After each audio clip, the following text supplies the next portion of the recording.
Avant de plonger dans cette histoire incroyable, pensez à vous abonner à la chaîne et à activer la cloche. Ici, chaque récit a quelque chose à dire, et vous ne voudrez pas en manquer un seul.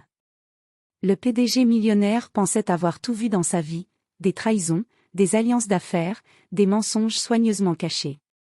Mais rien ne l'avait préparé à ce moment. Quand il entra dans la pièce, son regard s'arrêta net. Son ex se tenait là, mais ce n'était pas elle qui le bouleversait le plus. 2 bébés. 2 enfants en bas âge, assis côte à côte, le regard innocent, portant exactement les mêmes yeux que lui. Le silence devint lourd, presque irréel. Ce sont mes enfants, murmura-t-il, la voix brisée. Son ex détourna le regard, incapable de répondre immédiatement. Les années de silence, les séparations brutales, les secrets enfouis, tout remontait d'un coup. Le PDG recula d'un pas. Son monde, construit sur le contrôle et la logique, venait de s'effondrer en quelques secondes. Puis quelque chose changea dans son regard. Une émotion qu'on ne lui avait jamais vue. Pas de colère. Pas de calcul. Mais une décision. L'instant d'après, il sortit son téléphone et ordonna à son assistant. Annule tous mes rendez-vous. À partir de maintenant, je ne pars plus. Son ex leva les yeux, choqué. Mais ce qu'il allait faire ensuite allait dépasser tout ce qu'elle pouvait imaginer. Le PDG millionnaire n'avait pas bougé depuis plusieurs secondes. Son regard restait figé sur les 2 enfants, comme si le temps avait cessé d'exister autour de lui. Ils étaient calmes. Trop calmes. L'un jouait avec un petit jouet en bois, l'autre observait le PDG sans peur, avec une curiosité presque troublante. Et ses yeux ? Impossible de se tromper. Il les connaissait. Son ex, elle, restait debout près de la fenêtre, les bras serrés contre elle, comme si elle retenait quelque chose depuis trop longtemps. « Dis-moi la vérité, dit-il enfin, d'une voix plus froide, plus contrôlée. Pourquoi maintenant ? Pourquoi me montrer ça aujourd'hui ? Elle inspira profondément. Ses mains tremblaient légèrement. Parce que je n'avais plus le choix. Un silence lourd tomba dans la pièce. Le PDG fit un pas en avant. Depuis combien de temps ? Elle baissa les yeux. 4 ans. Le choc fut visible, même sur son visage habituellement impassible. 4 ans. Pendant 4 années entières, il avait vécu dans l'ignorance. Pendant 4 années, ses enfants avaient grandi quelque part sans lui. Son regard se durcit. Tu m'as caché mes propres enfants. Sa voix était basse, dangereusement calme. Elle secoua la tête, les larmes montant enfin. Ce n'était pas aussi simple. Tu étais déjà pris dans ta vie, ton empire, tes décisions. Et moi, j'ai été poussé dehors avant même de pouvoir t'en parler. Le PDG s'arrêta net. Poussé dehors ? Par qui ? Elle hésita.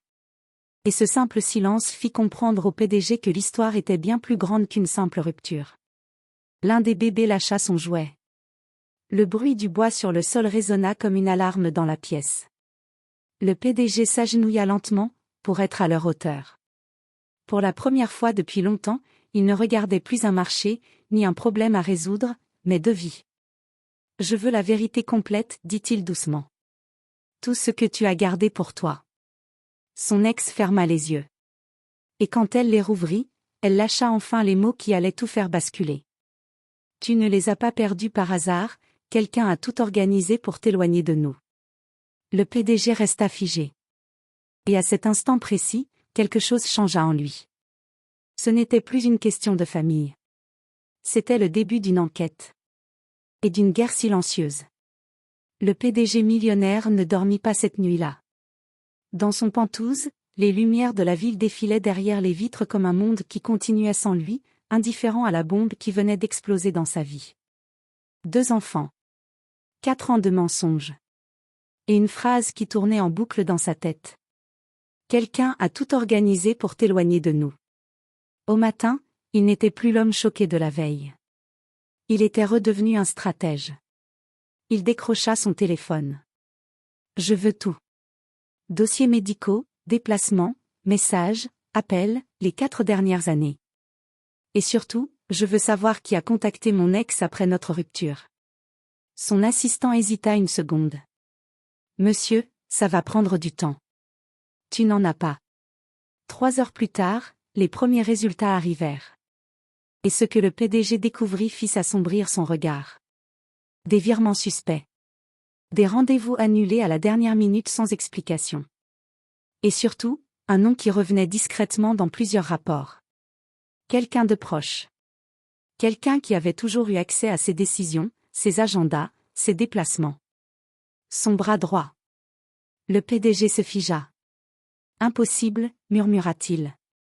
Mais les preuves continuaient de s'accumuler, froides, précises, implacables.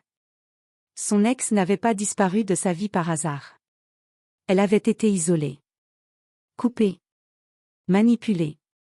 Et pendant qu'il construisait son empire, quelqu'un détruisait silencieusement sa famille. Le soir même, il demanda à la revoir. Quand elle entra dans la pièce, elle comprit immédiatement que quelque chose avait changé. « Tu as trouvé ?» dit-elle doucement. Il hocha la tête. Ce n'est pas seulement une séparation. C'est une opération. Ses mots tombèrent comme une sentence. Elle recula d'un pas. Je ne savais pas tout, mais je savais que quelque chose n'était pas normal. On m'a fait croire que tu m'avais abandonné. Qu'il fallait que je disparaisse pour protéger ta réputation? Le PDG serra les poings. Qui t'a dit ça? Elle hésita. Puis prononça un nom. Et à cet instant précis, le visage du PDG se durcit totalement. Ce n'était plus une trahison sentimentale. C'était une trahison interne. Dans son propre empire.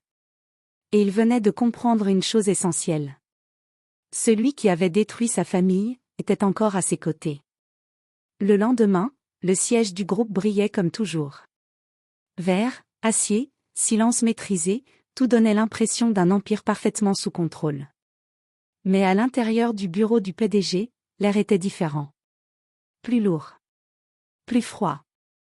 Le bras droit entra sans se douter de rien, costume impeccable, sourire confiant. « Vous m'avez demandé, monsieur ?» Le PDG ne leva pas immédiatement les yeux. Il faisait tourner lentement un stylo entre ses doigts, un geste calme, trop calme. « Ferme la porte. » Le ton n'était pas une demande. Le sourire du bras droit vacilla légèrement, mais il obéit. Silence. Puis le PDG posa le stylo. « Dis-moi, depuis combien de temps tu mens dans mon dos ?» Un micro-changement dans l'expression. Une fraction de seconde. Mais suffisante.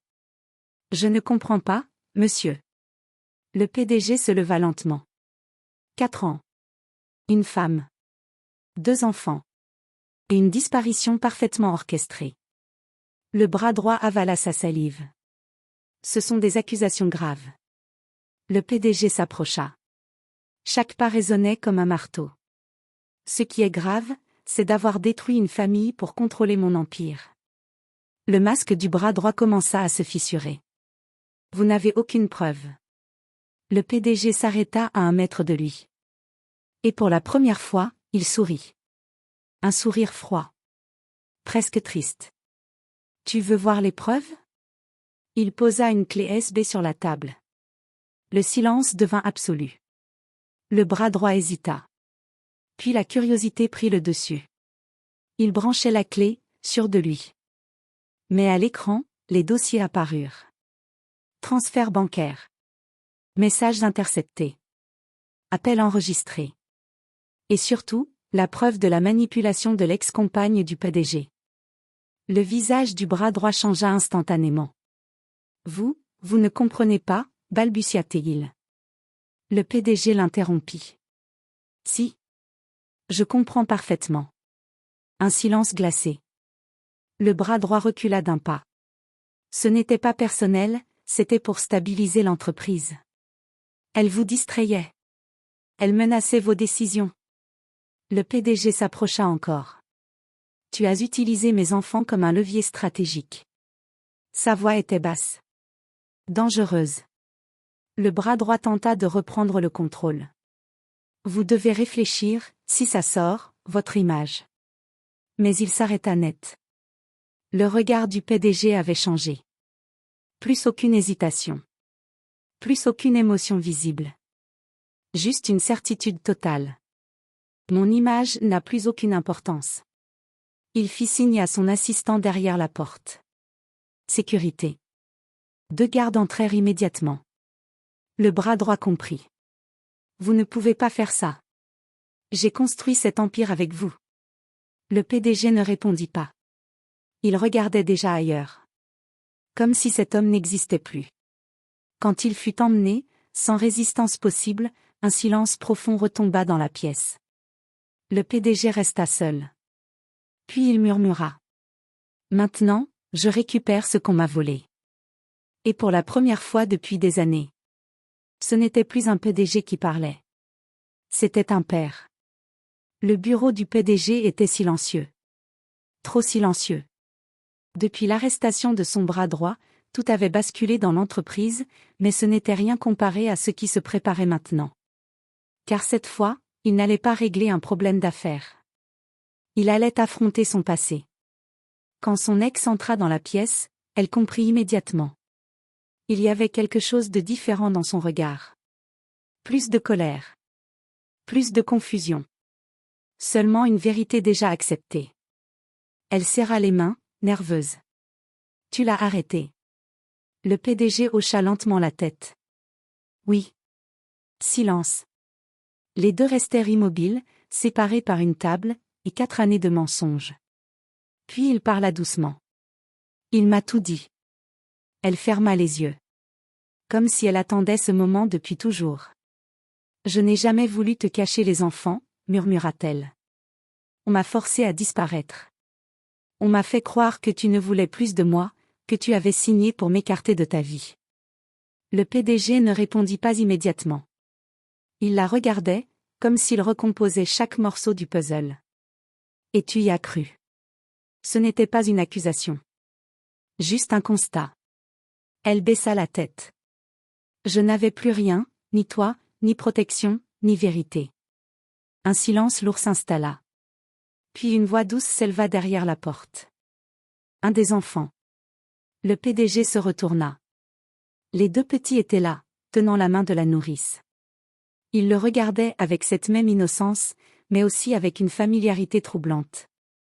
Il s'agenouilla lentement. Cette fois, sans hésiter. Venez. Les enfants avancèrent. L'un toucha son costume. L'autre le fixa longtemps, puis murmura un mot simple. Papa? Ce mot. Un seul mot. Et tout l'empire du PDG sembla s'effondrer et se reconstruire en même temps. Il ferma les yeux une seconde. Quand il les rouvrit, il prit les 2 enfants dans ses bras. Sans parler. Sans calcul. Sans stratégie. Son ex se mit à pleurer silencieusement. Je ne savais pas si tu les accepterais, avoua-t-elle. Le PDG répondit enfin, d'une voix brisée mais ferme. Ils sont à moi. Il n'y a rien à accepter. Il se redressa, tenant un enfant dans chaque bras. Puis il ajouta. Tout ce qui a été volé, je vais le reconstruire. Mais cette fois, ce n'était pas une promesse d'homme d'affaires. C'était une promesse de père. Et dehors, la ville continuait de briller.